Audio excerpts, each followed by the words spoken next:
السلام علیکم ورحمۃ اللہ وبرکاتہ۔ عزیز طلبہ،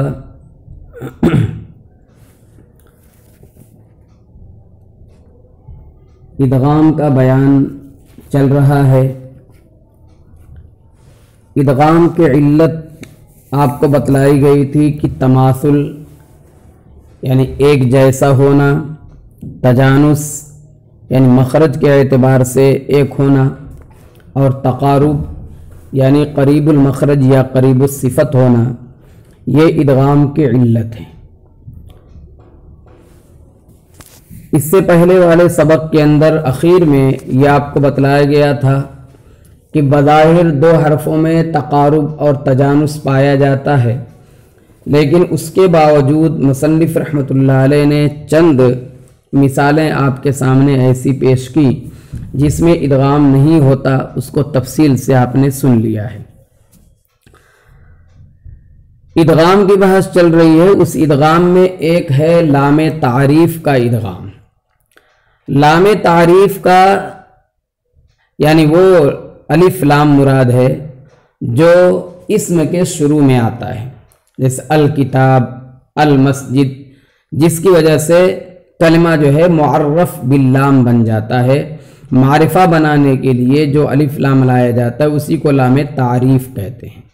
بہرحال لام تعریف کے دو قاعدے ہیں، ایک ہے ادغام اور دوسرا اظہار۔ لام تعریف کا قاعدہ جو ہے بالکل نصف نصف ہے۔ لام تعریف کا 14 حرفوں میں اظہار ہوتا ہے اور 14 حرفوں میں ادغام ہوتا ہے۔ اظہار اور ادغام یہ دونوں جو ہے آپس میں ایک دوسرے کی ضد ہیں، اس لیے مصنف رحمۃ اللہ علیہ نے ضد کو واضح کرنے کے لیے، یا یہ کہہ لیجئے کہ لام تعریف کے ادغام کو سمجھانے کے لیے پہلے جو ہے لام تعریف کا اظہار ذکر کر رہے ہیں۔ چنانچہ دیکھیے کتاب کے اندر مصنف فرما رہے ہیں فائدہ، لام تعریف اگر ان 14 حرف کے قبل آئے تو اظہار ہوگا۔ لام تعریف اگر ان 14 حروف ہونا چاہیے، حرف لکھا ہوا ہے، لام تعریف اگر ان 14 حروف کے قبل آئے تو اظہار ہوگا، اور وہ 14 حروف یہ ہیں۔ کیا ہیں وہ؟ ابغ حجک وخف عقیمہ، ابغی حجک وخف عقیمہ، یہ جو ہے ان 14 حرفوں کا مجموعہ ہے، ابغی حجک وخف عقیمہ۔ اس میں دیکھیے حمزہ، با، غین، ہا، جیم، یہ پورا مجموعہ ہے 14 حرفوں کا۔ ان کو حروف قمریہ کہتے ہیں، ان کو حروف قمریہ کہتے ہیں۔ تو اگر جو ہے لام تعریف کے بعد یہ حروف آتے ہیں ابغی حجک وخف عقیمہ میں سے، تو وہاں پر جو ہے لام تعریف کو ظاہر کر کے پڑھا جائے گا، جیسے القمر، الواقعہ، تو یہاں پہ لام تعریف جو ہے ظاہر ہو رہا ہے۔ تو ان 14 حرفوں کو مصنف رحمۃ اللہ علیہ بالترتیب جو ہے مثالوں کے ساتھ واضح کر رہے ہیں کہ لام تعریف کا ان 14 حرفوں کے آنے پر اظہار ہوگا۔ اس کو کہا جاتا ہے اظہار قمری، اور جو ادغام ہوتا ہے اس کو ادغام شمسی کہا جاتا ہے۔ یہ شمس و قمر سے مناسبت کیا ہے وہ ابھی آپ کو بعد میں بتلاتے ہیں کہ لام تعریف کا جو اظہار ہوتا ہے اس کو اظہار قمری، اور جن حرفوں میں اظہار ہوتا ہے، جن حرفوں کے آنے کے بعد، ان کو حروف قمریہ کیوں کہتے ہیں۔ بہرحال تو فائدہ بتلا رہے مصنف کی لام تعریف اگر ان 14 حرف کے قبل آئے تو اظہار ہوگا، اور 14 حرف یہ ہیں ابغ حجک وخف عقیمہ، اور ان کو حروف قمریہ کہتے ہیں، جیسے الآن، البخل الغرور الحسنہ بالجنود الکوثر الواقعہ الخائبین الفائزون العلا القانتین الیوم المحسنات۔ یہ جو ہے 13 مثالیں ہیں۔ ہائے حوض کی مثال جو ہے کتاب میں نہیں آ سکی، اس کی مثال آپ سمجھیے الہالکین۔ بہرحال ان کو کہا جاتا ہے اظہار قمری، اور ان حروف کو کہا جاتا ہے ابغ حجک وخف اقیمہ، جو مجموعہ ہے ان حروف کو کہا جاتا ہے حروف قمریہ۔ باقی 14 حرفوں میں ادغام کیا جائے گا جن کو حروف شمسیہ کہتے ہیں۔ 14 28 حرف ہو گئے، اور آپ نے پڑھا ہے کہ 29 حرف ہیں کل۔ تو الف لام تعریف میں جو لام ہوگا وہ ساکن ہوتا ہے، اس کے بعد جو الف نہیں آ سکتا ہے، تو الف نکل گیا، تو الف کے نکل جانے کی وجہ سے 28 حرف ہو گئے، تو 14 حرف میں ہو رہا ہے اظہار قمری، تو باقی جو 14 بچے ان کو کہا جاتا ہے حروف شمسیہ، ان میں جو ہے ادغام کیا جائے گا۔ ادغام کرنے کا مطلب یہ ہے کہ یہاں پر لام تعریف جو ہے بعد والے حرف میں مل جائے گا اور لام تعریف ظاہر نہیں ہوگا، جیسے والصافات والذاریات الثاقب الداعی التائبون الزانی السالکین الرحمن الشمس والضالین الطارق الظالمین اللہ النجم وغیرہ۔ یہ سب مثال جو ہے حروف شمسیہ کی ہے، ان میں جو ادغام ہو رہا ہے اس کو کہا جاتا ہے ادغام شمسی، ادغام شمسی کہا جاتا ہے۔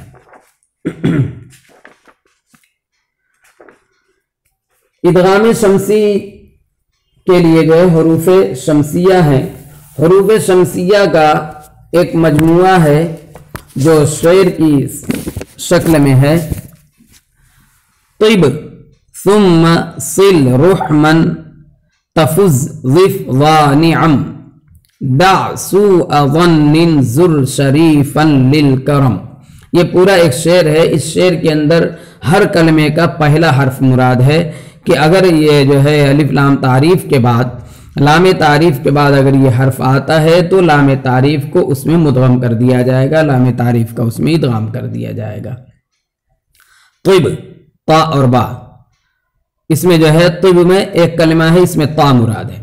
اسی طرح سے آپ چلیے طب ثم سا مراد ہے، صل صاد مراد ہے، رحمن یا رحمن دونوں طرف پڑھا گیا ہے تو را مراد ہے، تفز تا مراد ہے، ضف ضا اور زاد اور فا ضاد مراد ہے، ذا اور ذال اور الف اس میں ذال مراد ہے، نعم نون عین میم یہ جو ہے نون مراد ہے، دا دال اور عین میں دال مراد ہے، سوء میں سین ہے، ظن وا ہے، زر میں زا ہے، شریفن میں شین ہے، للکرم میں لام ہے۔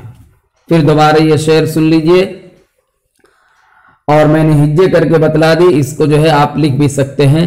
طب ثم صل رحمن تفز ضف ذانعم دع سوء ظن زر شریفا للکرم۔ تو بہرحال اگر جو ہے حروف شمسیہ جو ہے لام تعریف کے بعد آئیں تو وہاں پر جو ادغام کیا جائے گا اس کو کہا جاتا ہے ادغام شمسی۔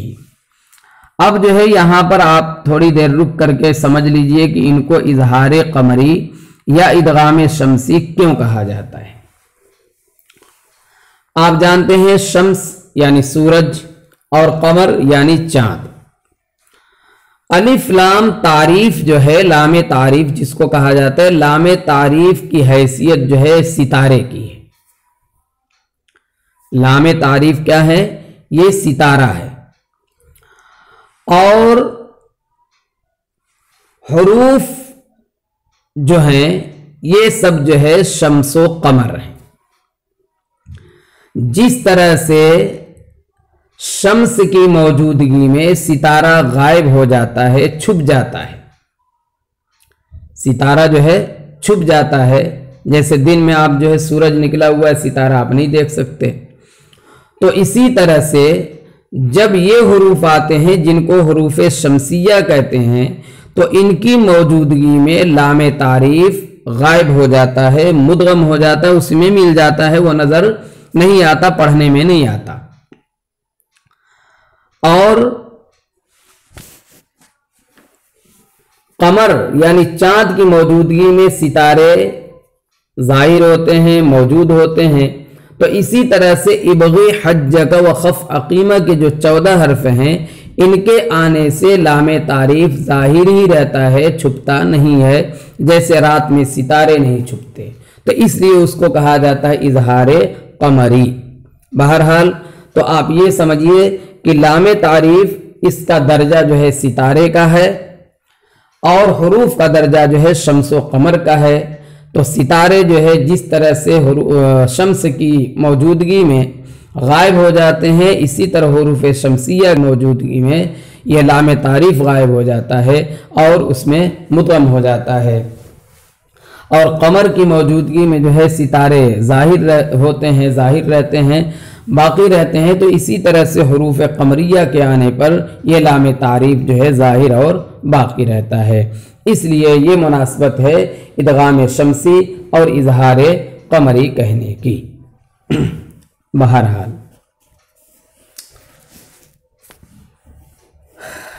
اب آگے جو ہے ایک دوسرا مسئلہ بتلا رہے ہیں، یہ بھی ادغام ہی کے تعلق سے ہے۔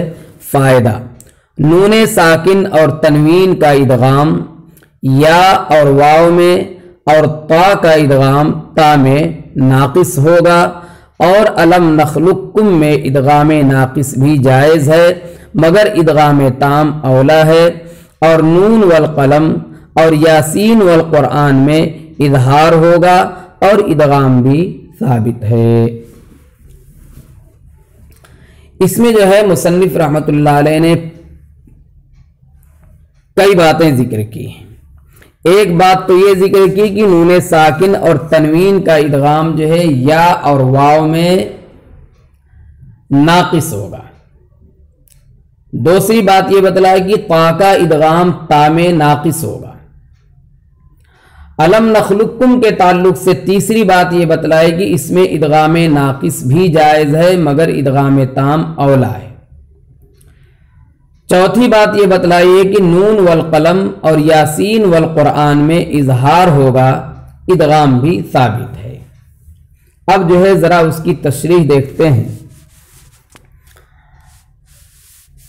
مصنف رحمۃ اللہ علیہ نے یہاں پہ جو کہا کہ نون ساکن اور تنوین کا ادغام یا اور واو میں، یا اور واو میں کیا ہوگا؟ ناقص ہوگا۔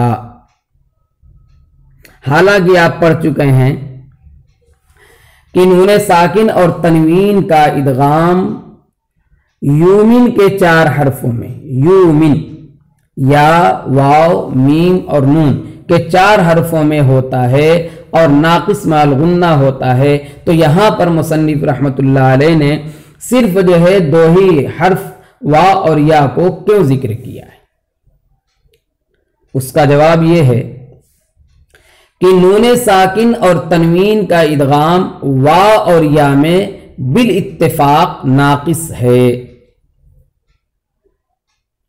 نون ساکن اور تنوین کا ادغام، نون ساکن اور تنوین کا ادغام یا اور واو میں بالاتفاق ناقص ہے۔ بالاتفاق ناقص ہونے کا مطلب یہ ہے کہ امام حفص رحمۃ اللہ علیہ کے دونوں طریق میں ادغام ناقص ہے، اور نون میں ادغام مع الغنہ ہوتا تو ہے مگر وہاں پہ ادغام ناقص نہیں ہوتا، نون ساکن اور تنوین کا ادغام جو یومین کے نون میں ہوتا ہے وہاں پر ادغام بالغنہ ہوتا ہے۔ میں نے آپ کو شروع میں بتلایا تھا ایک ہے بالغنہ اور بلا غنہ اور ایک ہے تام اور ناقص، یہ دونوں الگ الگ چیزیں ہیں۔ تو نون ساکن کا نون کے اندر جو ادغام ہوتا ہے یا تنوین کا جو نون کے اندر ادغام ہوتا ہے وہ ادغام بالغنہ تو ہوتا ہے لیکن ناقص نہیں ہوتا بلکہ ادغام تام ہوتا ہے، کیونکہ نون ساکن کے بعد جب دوسرا نون آیا تو وہاں مثلین جمع ہوئے اور مثلین کے اندر جو ہے ادغام تام ہی ہوتا ہے، ادغام ناقص وہاں پر جائز نہیں ہوتا ہے۔ اچھا، پھر اس کے بعد رہ گیا اس میں سے یومین کے 4 حرفوں میں سے میم۔ اب میم کے اندر جو ہے مصنف نے بات یہ کہی ہے کہ نون ساکن اور تنوین کا ادغام یا اور واو میں ناقص ہوتا ہے، تو نون نکل گیا کیونکہ نون میں جو ہے ادغام تام ہوتا ہے۔ اب رہا میم کا مسئلہ، تو میم میں اختلاف ہے، بعض کے نزدیک اس میں ادغام ناقص ہے اور بعض کے نزدیک ادغام تام ہے۔ اس کے پہلے بھی آپ کو بتلایا میں نے کہ جن لوگوں نے اس میں ادغام تام مانا ہے تو غنہ تو ان کے یہاں بھی ہوگا، اور جنہوں نے ادغام ناقص مانا ہے تو ان کے یہاں بھی غنہ ہوگا۔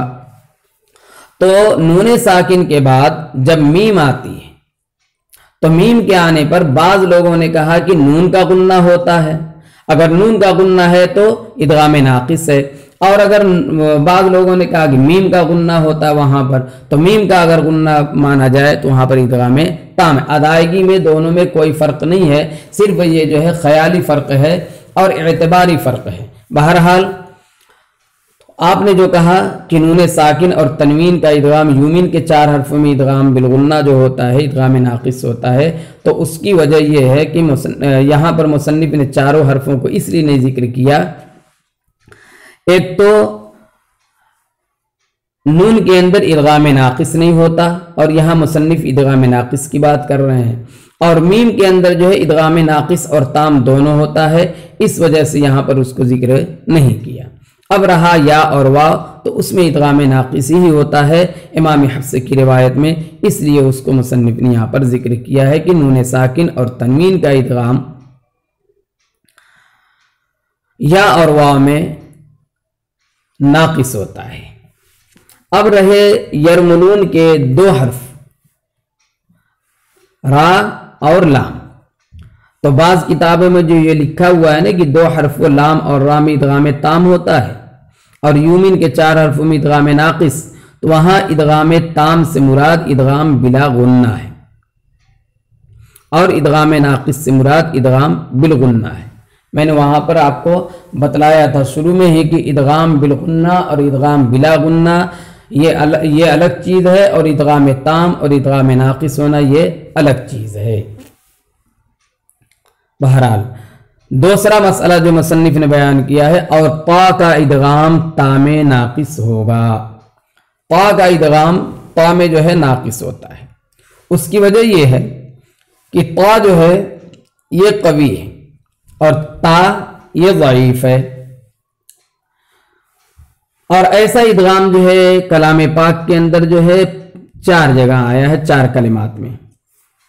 ایک ہے بسط، دوسرا ہے احط، تیسرا ہے فرت، چوتھا ہے فرتم، جس کا طریقہ یہ ہے کہ تا کو تا کے ساتھ ملا کر مشدد کیا جائے، جیسے بسط، اور مشدد کرنے کے بعد اسے اس طرح پڑھا جائے کہ تا اپنی صفت استعلاء اور اطباق کے ساتھ پر ادا ہو اور تا باریک ادا ہو۔